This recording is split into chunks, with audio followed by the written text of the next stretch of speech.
Hello everyone, अस्सलाम वालेकुम। Welcome back to my channel. आज मैं आपके लिए लेकर आई हूँ बहुत ही मज़ेदार संडे छोले का सालन, जो कि बिल्कुल रेस्टोरेंट स्टाइल में, ढाबा स्टाइल में बनता है। बहुत ही मज़े का बनता है, बहुत ही जल्दी बन जाता है। तो चलिए जल्दी से चलते हैं रेसिपी की तरफ। ये है जी इस रेसिपी का इंग्रेडिएंट्स कार्ड, तो आप यहाँ से नोट कर सकते हैं।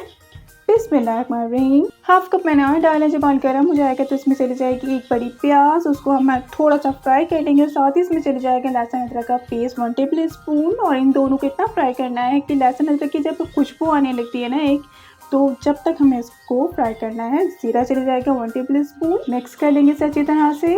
दैन इस पर टमाटर चले जाएंगे 2 मीडियम साइज़ के। अगेन इसे मिक्स कर लेंगे और हमें इसे इतना पकाना है कि टमाटर ना थोड़े से सॉफ्ट हो जाए, इतनी देर हम इसको पका लेंगे।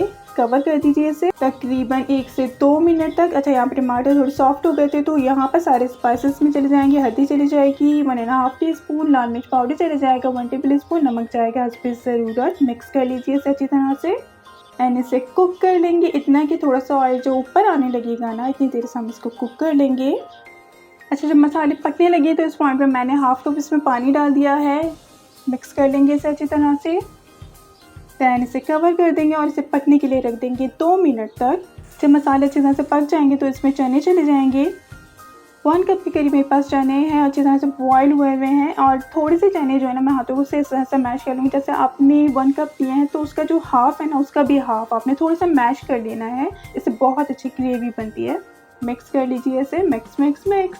गरम मसाला पाउडर चल जाएगा, इससे बहुत अच्छी खुशबू आती है।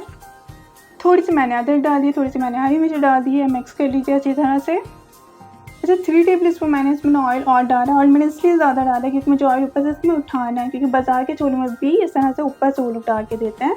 अगर आपको ग्रेवी कम लगती है तो आप इस पॉइंट पर पानी भी डाल सकते हैं। जितनी आपको ग्रेवी रखनी है उतना पानी डाल लीजिएगा।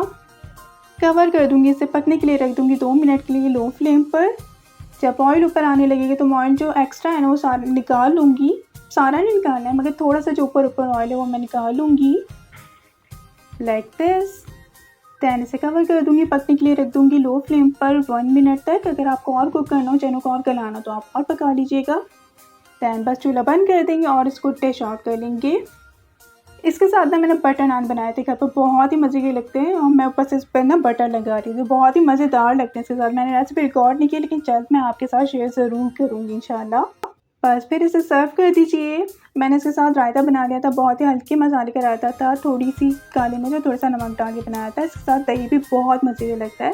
इस पर मैंने ऊपर से ऑयल डाल दिया है। अंडे चले जाएंगे, हरा धनिया चल जाएगा, थोड़ी सी अदरक भी मैंने गार्निश कर ली थी, हरी मिर्चों से भी मैंने इसको गार्निश कर लिया था। आपको जिस चीज़ से भी गार्निश करना हो ना तो आप कर लीजिएगा।